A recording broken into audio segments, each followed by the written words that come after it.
안녕하세요. 저는 30대 중반의 남성으로 음식점을 운영하고 있는 자영업자입니다. 제가 원체 자랑할 만한 게 없는 사람이라 그런지 이렇게 다른 분들 앞에서 제 이야기를 하는 게 거의 처음인 것 같습니다. 그러다 보니 얘기를 어디서부터 어떻게 시작해야 할지도 모르겠고, 우울한 제 개인사를 궁금해 하실 분이 있으신지는 모르겠지만, 오늘은 저도 한번 남들에게 제 이야기를 전해보고 싶네요. 봄도 됐고 제 인생에도 봄이 오기를 바라며 새로 시작하는 마음을 담아 제가 당했어야 했던 그 일을 얘기하려고 합니다. 지금은 저도 제 가게 꾸리며 나름대로 먹고 살만하지만 사실 제가 여기까지 오는 것이 결코 쉬운 일이 아니었습니다. 가진 것도 쥐뿔없고 도움받을 뒷배도 없었으니 정말 밑바닥부터 올라왔다고 해야 할 거예요. 저에 대한 치부를 이렇게 드러내고 싶지는 않았지만 사실 저는 배운 것도 많이 없고 그렇다고 가진 것도 없는 어찌 보면 참 불쌍한 놈이었습니다. 가족이라고 할 사람도 누나 하나뿐인지라 부모 없다고 멸시도 많이 받고 자랐기에 별로 내세울 만한 가정사는 아니긴 아니죠. 실질적으로 제게 부모님이라는 존재가 정말로 없는 건 아니지만 그 사람들은 차마 가족이라고 말할 수 없는 사람들이니 저는 사실상 고아가 맞는 것 같습니다. 물론 그래도 누나 덕분에 모자람 없이 자랄 수 있었지만 어쨌거나 제게 부모라는 존재는 없는 거나 마찬가지며 제 스스로도 저를 고아라 여기며 살았습니다. 어쩌면 차라리 고아로 난 것이 낫겠다 싶을 때도 있었어요. 부모라는 사람들이 부모 노릇을 하지 않으니 차라리 없는 게 낫다 싶은 생각이 더 컸으니까요. 어려서 일들이 자세히 다 기억나지는 않지만 제 어머니라는 사람은 제가 유치원 다니던 시절 일찍이 집을 나간 뒤로 소식이 끊긴 지 오래였고 아버지라는 사람을 집에서 본 기억도 없는 것 같습니다. 제가 평생 살면서 아버지 얼굴을 몇 번이나 봤는지도 모르겠고 덕분에 지금은 얼굴도 잘 기억이 안 날 정도니까요. 아버지가 집에 있을 때는 늘 술에 취해 잠만 잘 뿐이었고 정신이 있는 날이면 늘 밖에 있거나 아니면 어디서 술을 먹고 있었을 겁니다. 게다가 무슨 일을 하는 건지 일을 간다고 하면 몇 주씩이나 집을 비워두기 일쑤였으니 사실상 제가 아버지라는 인간을 마주하는 일은 거의 없었던 것 같습니다. 누나 말로는 아버지가 돈 벌러 멀리 가셔서 그렇다고 했지만 그렇게 몇 주씩이나 자식들을 팽개치고 나가놓고는 정작 집에 가져다 주는 돈은 별로 없었어요. 저야 그 당시 돈의 값어치를 제대로 알 만한 나이가 아니었기에 누나가 생활비로 얼마를 썼는지는 모르겠지만 우리 누나가 항상 달력 뒷장에다가 알뜰살뜰 가계부를 써가면서도 늘 10원 한 장 아까워했던 걸 보면 아버지가 가져다 주신 생활비가 절대 많은 돈은 아니었던 게 확실하겠죠. 그런 상황에도 저는 누나 덕분에 밥 한 번 굶지 않고 잘 자랄 수가 있었습니다. 동사무소에서 얻어다 먹었었고 누나가 워낙 살림을 잘 꾸리기도 했었어요. 누나는 저보다 9살이 많았는데 당시 고등학생이라 저에게는 누구보다 어른 같았지만 지금 생각해보면 누나도 누군가를 책임지기에는 너무 어린 나이였다 싶습니다. 그게 다 무책임한 아버지 때문이었지만 누나는 불평 한 번 없이 저를 돌봐왔습니다. 누나는 제게 엄마이자 유일한 보호자였고 세상의 전부나 다름없었습니다. 누나도 저를 참 많이 사랑해주고 아껴줬었네요. 하지만 그런 돈독한 사이는 우리 남매는 사실 반쪽짜리 남매일 뿐이었습니다. 저와 누나는 이복남매로 서로 어머니가 다른 자식들이었죠. 저희 아버지가 결혼을 2번 하셨거든요. 어른들의 자세한 사정은 모르지만 저희 엄마와 똑같이 누나의 엄마도 어느 날 집을 나갔다고 들었습니다. 엄마라는 사람들이 자식들 버리고 도망가는 게 자식 입장에서는 그리 이해되는 일은 아니지만 애당초 아버지 같은 사람이랑 어떻게 살았을까 생각하면 그게 다 어머니들 문제가 아니라 아버지 문제였나 싶습니다. 어쨌든 누나의 친어머니는 누나가 초등학교 들어가고 얼마 지나지 않아서 갑자기 집을 나가셨다고 들었습니다. 어느 날 학교에서 집으로 돌아와 보니 짐가방 하나 달랑 들고 나가셨다는데 그래서 마지막 인사도 하지 못하고 헤어졌다고 하더라고요. 그렇게 하루아침에 누나의 친어머니가 집을 나가게 되고 얼마 지나지 않아 아버지는 누나의 새어머니를 데려오셨습니다. 아마 호랩이 혼자 애를 키우려니 못하겠다 싶으셨겠죠. 그래서 저는 두 분의 결혼이 애정으로 이루어진 사이는 아닐 거라 생각합니다. 아버지는 빈자리를 채우기 위해 제 친엄마를 집으로 데려오셨고 그 뒤로 어린 누나는 새어머니 손에 자라게 됐습니다. 어려서 그런지 한창 엄마 손을 탈 나이라 그런지 누나는 새어머니에 대한 거부감 없이 어머니를 아주 좋아했다고 했어요. 사실 8살이면 이전 기억이 그리 많을 나이가 아닐 테니 누나도 친어머니에 대한 기억은 별로 없었을 거고 오히려 새어머니와의 추억이 더 많다고 하더군요. 그렇게 새어머니가 생기고 얼마 뒤 저희 엄마는 저를 가지셨습니다. 누나는 어머니가 동생을 가졌다는 말에 뛸 듯이 기뻤다고 했습니다. 누나에게 가족이라는 존재가 그렇게 애틋했던 거였겠죠. 그렇게 누나에게는 9살 어린 동생이 생겼고 어려서부터 저를 참 잘 챙겼습니다. 누나는 저를 누구보다 아끼고 보살펴줬고 저도 그런 누나가 참 좋았습니다. 누나가 저보다 9살이 많았기에 제게 누나는 늘 어른 같았고 부모님의 빈자리를 채우는 저의 유일한 보호자였습니다. 무책임한 부모들 덕에 저나 누나나 방치되어 자란 탓인지 누나는 어린 동생을 거의 자식처럼 키우다시피 했습니다. 정말 엄마처럼 저를 씻기고 입히고 먹이며 키웠고 심지어는 저희 학교에도 아버지 대신 와주며 보호자 노릇을 정말 톡톡히 했네요. 자기도 한창 보호받아야 할 나이에 더 어린 동생을 챙긴 것을 보면 지금도 가슴이 아프지만 그래도 저는 누나 덕분에 별 걱정 없이 잘 자랄 수 있었던 것 같습니다. 하지만 누나의 고생은 거기서 끝이 아니었습니다. 누나가 고등학교를 졸업하고 성인이 되자 아버지는 언젠가부터 생활비도 제대로 가져다 주지 않고 연락이 점점 뜸해지더니 2달, 3달 장기간 연락이 없다가 결국 사라지듯 집으로 돌아오지 않게 됐습니다. 갑자기 끊겨버린 아버지의 소식에 저는 걱정이 되기보다 화가 났었죠. 분명히 무슨 일이 생긴 것이 아니라 우리를 버린 것이 틀림없었어요. 평소에도 누나가 20살만 되면 시집을 가던 취직을 하던 해서 자기 앞가림 하라던 아버지였는데 누나가 20살이 되어 곧장 일을 시작하자 더 이상 집에 돈 가져다 주기가 싫었던 모양입니다. 그래봤자 사회 초년생이 벌어야 얼마를 번다고. 어린 저까지 누나에게 떠넘기고 자기는 자취를 감춰버렸네요. 당시에는 누나도 내심 걱정도 되고 저 때문이라도 아버지를 찾아야겠다 싶었던 모양입니다. 그렇게 여기저기 물어가며 경찰서까지 가서 연락처를 알아보고 다녔는데 그렇게 어렵게 아버지를 찾고는 그냥 빈손으로 돌아왔다 하더라고요. 알고 보니 아버지는 그 사이 다른 동네에서 새 살림을 차리셨답니다. 그 얘기를 10여 년 뒤에야 듣고 참 기가 막히더군요. 세월이 이렇게 많이 지나 이미 아버지의 존재도 잊어버린 제가 들어도 기막힌 일인데 그걸 당시에 직접 두 눈으로 목격해야 했던 저희 누나는 얼마나 비참하고 허망했을까요? 저보다는 누나가 부모님에 대한 애정이 더 많았을 테니 그 배신감도 저보다 더 많지 않았을까 싶습니다. 그래서 저희는 완전히 버려진 채 서로만을 의지하며 살아가야 했습니다. 누나는 그런 비참한 현실을 제게만은 알리고 싶지 않았던 것 같습니다. 그래서 저는 머리가 자라기 전까지는 한동안 아버지가 돈을 벌러 외국에 가 계시다고 생각하고 살았네요. 저도 나이 들고 세상을 알아가면서 눈치도 생기고 상황을 인지할 수밖에 없었지만 그래도 누나가 제게 했던 그 거짓말이 저를 위한 선의의 거짓말이라는 것은 잘 알고 있었습니다.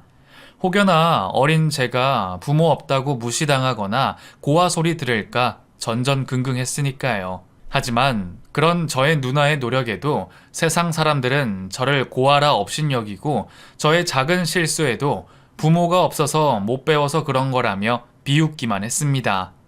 세상의 그런 편견과 시선은 저를 비참하게 만들었고 한창 질풍노도의 사춘기 시절 저는 원치 않는 방황을 하기도 했습니다. 애초에 머리가 그렇게 좋지도 않았고 돈 때문이라도 대학 갈 생각은 없었기에 고등학교만 졸업하면 취업이든 군대든 가려고 생각했었죠.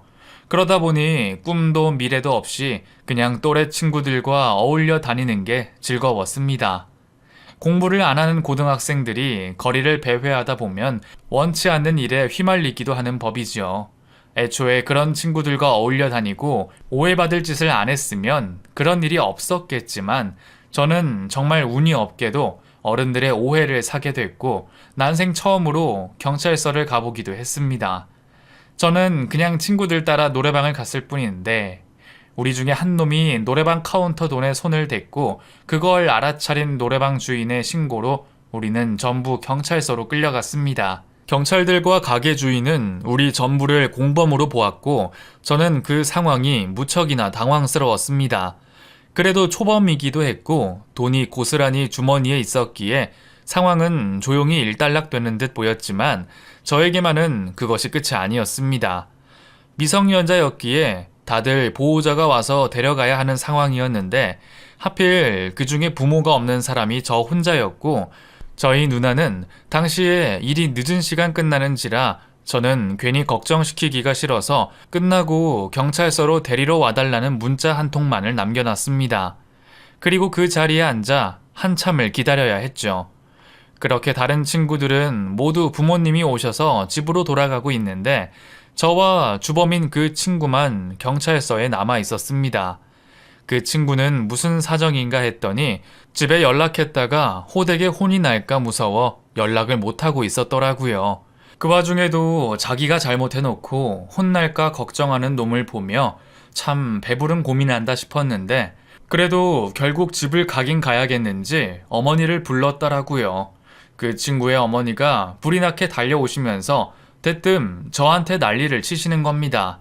아니, 우리 애가 뭘 잘못했다고 여태 잡았나요, 잡아놓길. 저기 저 고아놈이 그런 거 아니에요? 그러게, 엄마가 쟤랑 다니지 말랬잖아. 애미애비 없는 새끼는 티가 난다니까. 그 친구 어머니는 평소에도 제가 마음에 안 드셨던 건지 앞뒤 사정도 모르시며 저를 범죄자로 몰아가시더군요. 저는 주범인 그 친구가 해명이라도 해줄 줄 알았는데 자기 엄마한테 혼나는 게 싫었던 건지 은근히 동조하면서 자기 어머니를 달래더라고요. 그런데 하필이면 그 상황에 저희 누나가 그 광경을 본 겁니다. 우리 누나야 늘 남들 앞에서 고개 숙이는 사람이니 그때도 앞뒤 재지 않고 그 아줌마한테 죄송하다 하더군요. 죄송합니다. 죄송합니다. 누나가 왜 죄송하다 그래? 내가 잘못한 거 아니야. 저 새끼가 돈 훔치다가 걸려서 우리까지 덤탱이 쓴 거라고. 뭐? 예, 그냥 잘못했다 하면 넘어갈 일을 왜 우리 애를 끌어들여? 너 우리 집이 어디 사는지나 알고 그런 소리 하는 거니? 돈을 훔치면 너 같은 그지 새끼가 그랬겠지. 우리 애는 용돈을 100만 원씩 받는데 뭐가 아쉬워서 그런 짓을 하겠니? 이놈이 잘못을 했으면 반성을 해야지. 남한테 뒤집어 씌우고 말이야. 너 진짜 혼나고 싶어? 아, 진짜 아니라고요. 아, 진짜. 야, 너 제대로 얘기해. 네가 훔쳤잖아. 아유, 됐어. 하여간에 부모 없는 애들은 왜 이렇게 염치도 모르고 분수도 모르는지. 그러게 엄마가 돈 없고 못 배운 애들이랑 다니지 말랬잖아. 네가 똥을 가까이 하니까 괜히 똥물이 튀기는 거야. 그날 저는 정말 평생 잊지 못할 모욕을 들었습니다. 애초에 그런 것들이랑 어울린 내가 잘못이다 싶었지만 내가 고아에 가난하다고 내게 편견을 가지고 생각하는 어른들과 세상이 참 무서웠습니다. 공정해야 할 경찰들이나 또래 자식 키우는 그 아줌마까지 어쩌면 다들 그렇게 추악한 생각을 가지고 있는지 말이에요. 그날의 일은 제게 큰 상처로 남았고 그 상처는 제가 앞으로를 살아가는 원동력이 됐습니다. 저의 결백을 믿어주는 것은 누나밖에 없었어요. 하지만 누나가 제게 그러더군요. 어른이 되어 세상을 나가면 그 아줌마보다 더 못되고 나쁜 사람들이 넘치고 세상은 우리 같은 약자들에게 결코 호락호락하지 않다고 말이에요. 앞으로 세상을 살면서 이보다 더 추접하고 상처 입을 일들이 많을 텐데 이런 걸로 오래 신경 쓰지 말라고 말했죠. 씁쓸한 표정으로 그 얘기를 하는 누나의 표정을 보니 저는 더 이상 화를 낼 수가 없었습니다. 누나는 나를 위해 함부로 고개를 숙일 만큼 얼마나 많은 수모를 당했을지 저는 그때서야 조금이나마 알 수 있었던 것 같네요. 그래도 그날의 일이 제게 평생 못 잊을 일이 됐고 덕분에 저는 새로운 목표를 가지게 됐습니다. 다시는 그런 무시를 당하지 않기 위해서 내가 할 수 있는 일을 하자고 말이에요. 고아라는 사실은 내가 어떻게 할 수 있는 일이 아니니 그렇다면 가난한 거지라는 오명이나마 벗어보자고 생각했습니다. 돈이라는 게 쉽게 굴러 들어오는 건 아니지만 그래도 뭐라도 하다 보면 무시 안 당하고 살 정도는 되지 않을까 싶었거든요. 그 뒤로 저는 아르바이트를 시작했고 악착같이 돈을 아꼈습니다. 당시에 학생 신분으로 아르바이트를 구하는 것이 쉬운 일은 아니었지만 일만 시켜준다면 어떤 일도 마다하지 않고 일을 다녔습니다. 어차피 잠이야 학교 가서 자면 되니까 뭐라도 해서 돈을 벌어야겠다 싶었어요. 돈이 있어야 우리 누나 고생도 덜 시키고 돈이 있어야 더 이상 무시당하지 않고 살겠다 싶었죠. 그제서야 조금 철이 든 저는 그 뒤로 한 번도 몸을 쉬었던 적이 없는 것 같습니다. 군대에 있었던 2년 동안에도 시간이 아까워서 이것저것 자격증을 따고 뭐라도 돈으로 만들 궁리를 했었습니다. 그렇게 쉴 새 없이 살아온 저는 제대 후에도 여러 가지 일을 하며 돈을 모았고 제 통장에는 5천만 원이라는 거액이 찍히게 됐습니다. 지금이야 그 정도 돈은 제게 몇 달 매출 정도밖에 안 되는 돈이지만 당시에 그 돈은 저의 전 재산이었고 피 같은 돈이었습니다. 돈을 벌어야겠다는 막연한 생각에 무작정 돈을 모으기는 했지만 사실 제가 열심히 돈을 모았던 것은 다른 이유가 또 있었습니다. 그동안 나 때문에 고생만 한 누나에게 조금이라도 보탬이 되고 싶었거든요. 당시 누나는 오랫동안 사귀던 남자친구가 있었는데 30이 된 나이에도 선뜻 결혼 결정을 내리지 못하고 있었습니다. 처음에는 아직 연애하는 게 좋다며 제가 군대 다녀온 뒤에 하겠다며 이런저런 핑계를 대곤 했지만 사실 저는 누나의 가장 큰 고민이 돈이었다는 것을 잘 알고 있었습니다. 그동안 누나 혼자 벌어서 생활비를 대왔으니 사실상 누나는 모아둔 돈이 거의 없었습니다. 우리 누나야말로 세상 누구보다 열심히 살았는데 겨우 돈 때문에 결혼을 미룬다는 게 당시로는 믿을 수 없을 정도로 속상한 일이었습니다. 그래서 저는 친정이 없어서 결혼 자금 받을 수도 없는 누나에게 모자라지만 결혼 자금을 만들어주고 싶었습니다. 그렇게 모았던 돈이 5천만 원이었고 저는 그 5천을 모으자마자 당장 누나에게 달려가 그 돈으로 결혼하라고 말해줬습니다. 누나는 제가 자신있게 내민 통장을 한참 들여다보더니 갑자기 하염없이 눈물을 흘렸습니다. 그날 누나가 보인 눈물의 의미가 뭐였을지 그건 저와 누나만 알 수 있는 감정이었을 겁니다. 그동안 부모도 없이 서로만 의지하며 살았던 남매였으니 저희는 누구보다도 서로의 행복을 빌어주고 싶었습니다. 누나도 저의 그 마음을 알아준 건지 평소라면 제게 10,000원 한 장 받기 싫어하던 누나도 그 통장만큼은 별말 없이 고맙다며 받아줬고 누나는 그 이듬해 무사히 결혼식을 올릴 수 있었습니다. 정말 제 돈 때문에 결혼을 했다고 생각하지는 않지만 그래도 누나의 짐을 좀 덜어주지 않았을까 생각합니다. 어린 줄만 알았던 동생이 그만큼 철이 들었고 뭔가를 할 수 있다는 것을 보여줬다는 말이죠. 그 뒤로 누나는 예쁜 아들, 딸도 낳고 참 행복한 결혼 생활을 이어갔습니다. 저도 누나에게 걱정 끼치기 싫은 마음에 어느 때보다 열심히 살았고 다시 열심히 돈을 모아갔습니다. 그러다 몇 년 뒤 정말 운 좋게 일하던 가게의 사장님에게서 작은 가게를 인수받을 수 있었습니다. 권리금도 거의 없이 헐값에 가게를 넘겨주신다기에 그동안 모은 돈을 탈탈 털어서 가게를 넘겨받아 그렇게 제가 음식점을 시작할 수가 있었습니다. 물론 테이블 4개짜리 조그만한 가게였지만 당시 제게는 레스토랑 부럽지 않은 깊은 의미가 있었습니다. 제가 가게를 시작하게 되며 누나도 좋아했고 저도 열심히 해서 제 미래를 좀 더 꾸려볼 그런 생각을 하고 있었죠. 그렇게 해서 돈도 빨리 모으고 결혼도 해야 할 테니 말입니다. 사실 저는 원래 결혼 생각이 없던 사람이었는데 누나가 결혼한 뒤에는 생각이 점점 바뀌더라고요. 가정을 꾸리고 그제야 안정적인 삶을 살아가는 누나를 보며 저도 하루빨리 결혼을 하여 내 가정을 꾸리고 싶다는 기대를 하게 됐던 것 같습니다. 어려서는 부모에 대한 원망 때문인지 결혼이고 뭐고 다 의미 없는 거라 생각했는데 결혼해서 행복해진 누나를 보니 저 역시도 그런 행복을 누리고 싶은 욕심이 생겼던 거죠. 게다가 무엇보다 저희 누나가 그걸 가장 바라곤 했으니 저도 한 번쯤은 누나의 기대를 충족시켜주고 싶은 그런 생각을 하고 있었습니다. 하지만 결혼이 쉬운 게 아니더라고요. 결혼이 나 혼자 할 수 있는 것도 아니고 여자가 있어야 할 텐데 가게 운영을 한 뒤로는 사람 만날 정신도 없이 일만 하고 살았기에 저의 욕심과 달리 결혼이란 너무 먼 이야기만 같았습니다. 그렇게 조금씩 나이만 먹으며 벌써 30이 훌쩍 넘어가 버리게 된 거죠. 가게 밖으로 나갈 일 없는 제가 여자를 어디서 만날 수가 있었겠어요. 그런데 그러던 차에 제게도 인연이 찾아오더군요. 그녀는 저희 가게에 매일같이 혼자 오시는 손님이었습니다. 저희 가게가 1인 식사도 가능했기에 종종 혼자 오시는 분들이 적지는 않지만 그렇게 매일같이 오는 손님은 드물기는 했습니다.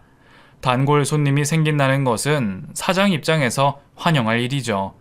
게다가 당시가 코로나가 터진 이후이다 보니 정말 손님 한 분 한 분이 다 소중하고 아쉬울 참이었습니다. 그래서 거의 매일같이 가게에 오셔서 조용히 식사를 하시는 그 여자분을 보며 저는 기쁜 마음에 서비스도 드리고 아는 체를 하게 됐죠. 또 오셨네요. 이건 단골 손님께 드리는 서비스입니다. 맛있게 드세요. 어머, 감사합니다. 잘 먹을게요. 그렇게 그 손님이 오실 때면 저는 늘 아른 체를 하면서 단골 손님을 반갑게 맞았고 언제부터인가 그 손님이 오지 않으실 때면 무슨 일이 있으신가 궁금하기까지 했습니다. 매일 점심이나 저녁을 혼자 드시는 걸 보면 제가 봤을 때는 근처에 혼자 사시는 분 같았기에 저는 제 또래로 보이는 그녀에게 괜한 관심을 갖게 됐습니다. 그러다 한 번은 둘이 같이 술을 한잔하게 되는 일이 생겼어요. 그쯤 포장 손님 말고는 손님도 별로 없었고 그날따라 홀에는 그 손님 말고는 아무도 없었습니다.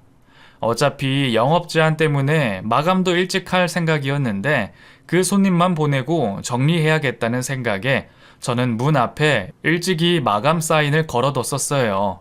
오늘 제가 마지막 손님인가 봐요. 아, 예, 요즘 손님도 없고 저도 오늘은 일찍 들어가 볼까 싶네요. 그래도 아직 영업시간은 한참 남았으니까 천천히 드세요. 사장님, 그러시면 오늘 저랑 맥주 한잔 하실래요? 저도 오늘은 술이 땡기는데 혼자 마시려니 좀 그래서요.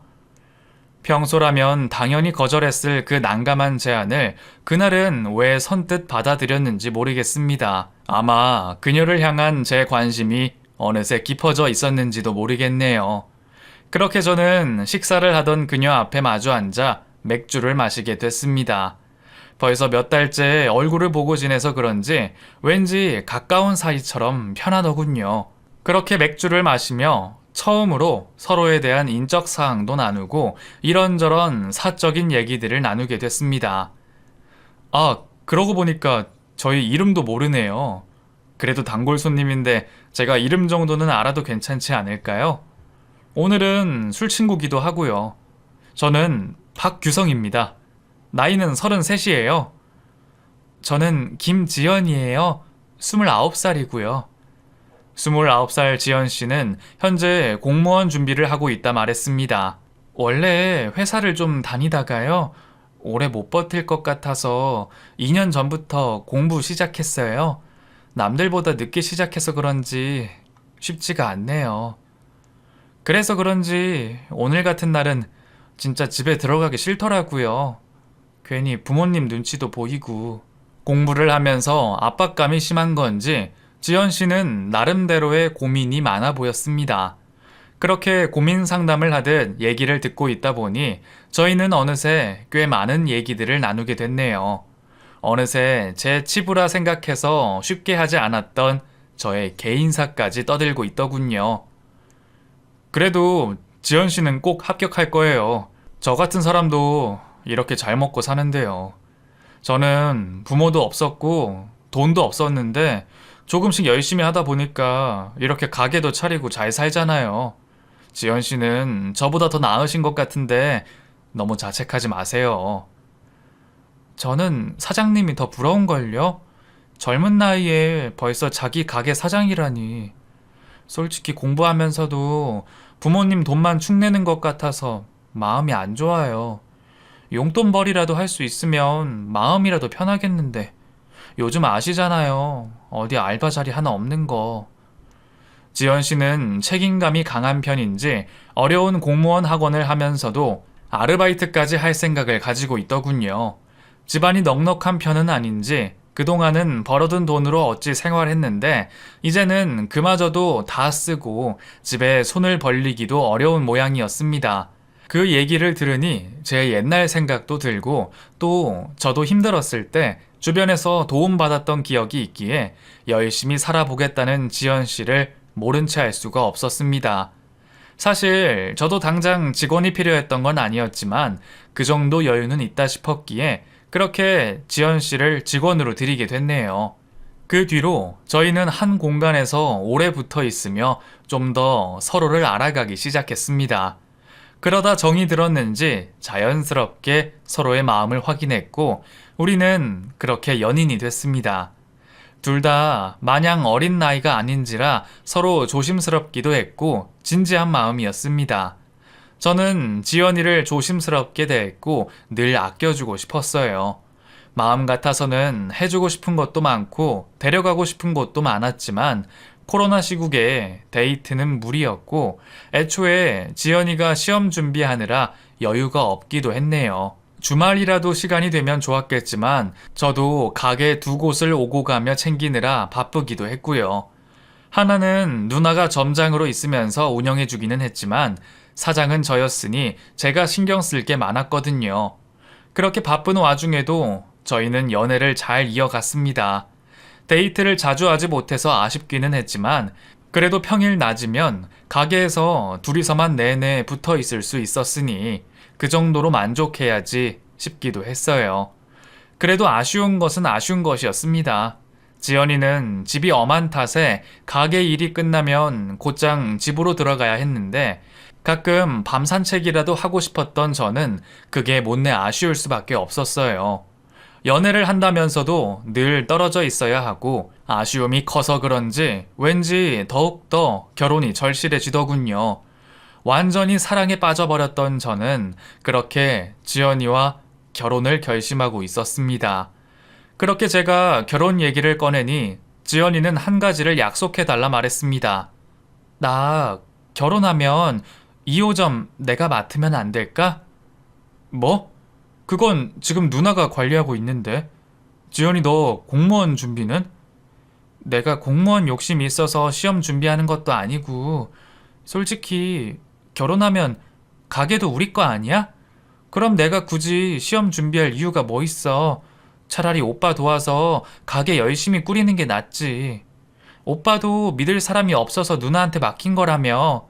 그럼 내가 하는 게 낫지 않겠어? 애초에 매형 벌이가 좋아서 누나가 돈을 벌어야 할 상황은 아니었지만 조카들이 커가면서 누나가 적적해 하기도 했고 또 그만큼 믿을 사람이 없기에 제가 먼저 부탁했던 일이었습니다. 그래서 제가 누나에게 직원처럼 월급을 주고 매출은 제가 따로 관리했었어요.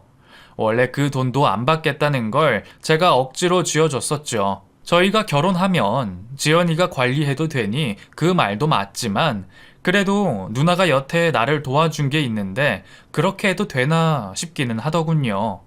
하지만 지연이가 공무원 시험이 스트레스가 큰지 계속 그만두고 싶단 말을 하니 저도 고민이 될 수밖에 없었습니다. 결국 누나와 상의하여 그렇게 하기로 했고 그 말에 지연이는 이제 시험 준비도 관뒀겠다. 하루빨리 결혼하고 싶다며 결혼을 서두르자 하더군요. 그렇게 저희는 그 뒤로 급하게 결혼을 준비하게 됐죠. 부부 사이에 가게 명의를 굳이 넘겨달라는 게 의아하기는 했지만 자기도 자기 이름으로 된 무언가가 있었으면 싶다는 말에 흔쾌히 그렇게 해주기로 했습니다. 서류 정리하고 세금 문제도 있으니 그건 신혼여행을 다녀온 뒤에 정리를 하기로 하고 준비를 다 마쳐놨습니다. 기다리고 기다리던 대망의 결혼식 날. 저는 떨리는 가슴을 주체하지 못했습니다. 코로나 때문에 인원 제한이 걸려 몇 안 되는 하객들 앞에 식을 올리는 거였지만 사람들 숫자와 상관없이 너무나 떨리더군요. 심장이 너무 뛰는 바람에 청심환을 몇 개나 먹었는지 모르겠습니다. 그렇게 결혼식이 시작되기를 기다리다 보니 어느새 신랑 입장할 차례가 되었지 말이에요. 안내자의 말에 따라 입장을 기다리고 있는 그 순간 문이 열림과 동시에 갑자기 뒤에서 웬 남자가 휘적휘적 걸어오더니 그 남자가 제가 들어가야 할 제 결혼식장으로 들어가는 것이 아닙니까? 저와 다른 사람들은 나 대신 노래에 맞춰 신랑 입장을 하는 그 사람을 보며 차마 말릴 생각도 하지 못하고 그 광경을 한참 보고만 있었습니다. 안에 계시던 하객들은 갑자기 다른 신랑이 들어오는 것을 보고 얼마나 당황스러우셨을지 웅성거리는 소리에 그제서야 정신을 차렸네요. 처음에는 웬 바보 같은 남자가 결혼식장을 착각했구나 싶었습니다. 그 사람도 저처럼 정장을 잘 차려 입었기에 남의 결혼식에 길을 잘못 들었다 생각했죠. 그런데 그 남자는 제대로 찾아왔던 거였습니다. 왜냐면 지연이가 그 남자를 보자마자 당황하는 것을 봤기 때문이죠. 두 사람이 무슨 사이인지 알아차리기도 전에 그 남자가 제 아내를 보며 울분을 내뱉는 말을 뱉어냈습니다. 연성이, 연아 엄마, 이제 제발 정신 차리고 집으로 돌아와. 집에서 어린 자식들이 기다리잖아. 그 남자가 내뱉은 한마디에 결혼식장은 순식간에 아수라장이 됐습니다. 그리고 그 남자의 말에 제 아내는 드레스를 입은 채로 결혼식장을 빠져나가 도망을 치고 말았습니다. 정말 한순간에 일어난 믿을 수 없는 광경에 하객들은 물론이고 그날의 신랑이 되어야 했던 저까지도 큰 충격을 받고 말았습니다. 애들이 엄마를 기다린다니 그 얘기에 저는 망연자실하여 그 자리에 굳어있을 수밖에 없었죠.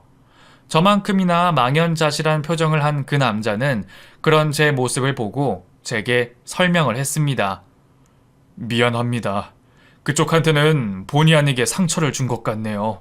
하지만 이렇게밖에 할 수 없었던 제 사정도 좀 이해를 해주십시오. 저도 피해자고 당신도 피해자잖아요. 우리 모두 저 여자한테 속았다고요. 그럼 당신이 지연이 남편이라는 그런 얘긴가요? 지연이라뇨? 그 여자가 자기 이름이 지연이라 그러던가요? 예? 그럼 이름이 지연이가 아니에요? 29살 이지연이 아니라고요? 설마 이름이랑 나이까지 속였을 줄은 몰랐네요. 우리 와이프 35이에요. 이름도 이지연이 아니라 이지선이고요. 이지연은 처제 이름인데 아마 처음부터 작정하고 속였나 보네요. 알고 보니 그동안 제가 알고 있던 모든 것들이 다 거짓이었더군요. 이름도 나이도 가짜였고 심지어 자식이 둘이나 있는 유부녀였습니다. 공무원 시험이며 집안 형편이 어렵다는 얘기도 다 거짓말이었어요. 그동안 제게 보여줬던 신분증도 동생 거였고 모든 말이 거짓말이었네요. 그 남자에게 모든 자초지종을 듣게 된 저는 그제서야 이상했던 점들이 떠오르게 됐습니다. 30을 코앞에 둔 여자가 집안이 엄하다고 쏜살같이 집으로 들어가는 거며 상견례 날 부모님이 왠지 어색해 보였던 것 하며 그제서야 식장을 둘러보니 장인 장모라는 사람들이 이미 사라져 있고 없더군요. 아마 역할대행 같은 가짜 부모가 아니었나 싶습니다. 지금 생각하면 다 이상한 점들 투성이었는데 그때는 어떻게 그런 것들을 다 모르고 지나갔을까요? 속았다는 생각에 화가 나기보다 그런 얄팍한 거짓말에 속은 제게 너무 화가 났습니다. 그동안 열심히 잘 살았다고 생각했는데 그깟 여자한테 홀려서 이런 일이나 당한 제가 너무 한심스럽고 자괴감이 들더라고요. 하지만 저만큼 그 남자도 참 불쌍했습니다. 그 남자도 뒤늦게나 부인의 외도를 알아차리고 그동안 마음이 많이 썩었던 모양이더라고요. 자기 남편한테는 애들 키우면서 너무 답답하다며 월급이 쥐꼬리 같아서 알바라도 하겠다고 말했답니다. 그래서 처음에는 의심도 못하고 일을 다니는 줄만 알았대요. 그래도 꼬리가 길면 밟히는 법인지 남편 몰래 결혼 준비한다고 수상 쩍던 아내의 뒤를 밟았고 그렇게 이런 사실을 다 알게 됐답니다. 멀쩡해 보이는 두 남자가 한 여자에게 제대로 농락당했다는 사실에 저는 동병상련을 느꼈습니다. 아, 그동안 얼마나 철저하게 속인 건지 갑갑하네요. 아시다시피 저도 고의는 아니었지만 본의 아니게 상황이 이렇게 돼서 참 죄송하게 생각합니다. 솔직히 덕분에 이제라도 알아서 얼마나 다행인지 모르겠어요. 저희 신혼여행 다녀오면 혼인신고하고 제 가게까지 넘겨주기로 했었거든요. 덕분에 큰일은 면했으니 제가 감사하다 해야 할지 어떻게 도움을 드릴 수 있을지 모르겠네요. 혹시 증거 같은 게 필요하시다면 제가 어떻게든 도와드릴게요. 이혼하실 거죠? 아니요. 이혼할 생각은 없어요. 오늘도 제가 이렇게 결혼을 막은 건 애들 엄마가 집으로 돌아오기를 바라서였어요. 물론 저는 그 여자가 너무나 괘씸하지만 애들이 아직 너무 어려서 차마 이혼은 못하겠네요. 애들 생각해서라도 제가 참고 살아야죠. 자식 때문에 그런 여자를 용서해야 하는 그 남자가 참 안타까웠지만 본인의 선택이라니 제가 참견할 일은 아니었죠. 그래도 고맙고 미안한 마음에 저는 어떻게라도 보답을 하겠다며 그 남자에게 제 연락처를 남기고 나왔습니다. 결혼식이 파투나고 저는 누나와 매형에게 깊은 위로를 받았습니다. 솔직히 두 사람도 뭐라 말을 해야 할지 몰랐을 거예요. 하지만 속인 사람이 나쁜 거지 속은 제가 나쁜 게 아니라며 저를 끝까지 위로해 줬습니다. 주변 사람들은 그래도 결혼 전에 그래서 얼마나 다행이냐며 저더러 액대만 셈치라 말하더군요. 이미 벌어진 일을 주워 담을 수도 없고 저는 시간이 지나 그 일을 빨리 잊고 싶은 마음뿐이었습니다. 그날 이후 결혼식장에서 도망간 그 여자는 다시는 가게로 찾아오지도 않고 전화도 받지 않았습니다. 따져 묻고 싶은 게 수만 가지였는데 만날 일이 없으니 어디 화풀이 할 곳도 없었죠. 그렇게 몇 주가 지났을까요? 어느 날 제게 모르는 번호로 연락이 걸려왔습니다. 혹시 그 여자인가 싶어 얼른 받았더니 낯익은 남자가 말을 걸어왔습니다. 저 그때 그 남편인데요. 혹시 도와주신다는 그 말씀 지금도 유효할까요? 그렇게 우리는 몇 주 만에 다시 만나 얘기를 나누게 됐습니다. 그 남편도 그 사이 일이 많았는지 볼이 홀쭉해져서는 꼴이 말이 아니더군요.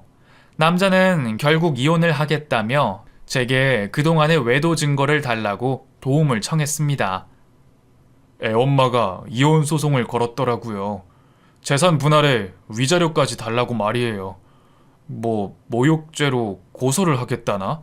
아무튼 이것저것 말도 안 되는 걸로 저를 협박하는데 그 꼴을 보고도 더 참을 수가 없더라고요. 애들이 눈에 밟히기는 해도 그런 미친 여자 밑에서 키우는 게 더 말이 안 되는 것 같고 제가 어떻게든 잘하면 애들도 이해를 해주겠죠. 잘 생각하셨어요. 저도 이런 말 할 처지는 아니지만 부모라는 게 낳았다고 다 부모는 아니더라고요. 애들한테 악영향을 끼칠 수도 있고요. 좋은 아버지신 것 같은데 애들도 충분히 이해할 겁니다. 그렇게 저는 좋은 아버지인 그 남자를 도와주러 그동안 그 여자와 나누었던 문자와 통화, 사진들까지 모두 증거로 넘겨줬고 저 역시도 그 여자를 혼인빙자로 고소하게 됐습니다. 똥발바타고 치고 잊고 넘어가려 했는데 고약한 그 심보에 제대로 혼내줘야겠다 싶더군요. 그렇게 저는 그 여자에게 썼던 데이트 비용이며 결혼 준비 비용을 청구하여 합의금을 받아낼 수 있었고 그 여자는 남편에게 소송당하여 아들들 친권은 물론이고 되려 위자료를 뱉어내야 했습니다. 법정에서 억울하다고 악다구니를 썼다는데 끝까지 반성이 없는 듯 보였죠. 그 뒤로 그 남자는 아이들을 데리고 부모님 댁 근처로 이사를 갔다고 들었습니다. 나중에 상황이 정리되고 얘기를 들으러 한번 만나기는 했지만 좋은 일로 만난 사이도 아닌지라 결국 연락은 끊기게 됐네요. 두 남자 모두 큰 상처를 받았지만 이로써 무사히 정리가 된 게 아닌가 싶습니다. 그래도 저는 덕분에 일이 벌어지기 전에 끝이 나서 얼마나 다행인가 싶네요. 그렇다고 속아서 상처받은 아픔까지 없던 일이 되는 것은 아니지만 열심히 살다 보면 제게도 또 좋은 인연이 찾아올 것이고 그렇게 사람에게 받은 상처는 다른 사랑으로 지워질 거라 믿습니다. 그때까지 저도 누나와 가족들과 행복하게 지내며 잘 살아가도록 하겠습니다. 감사합니다.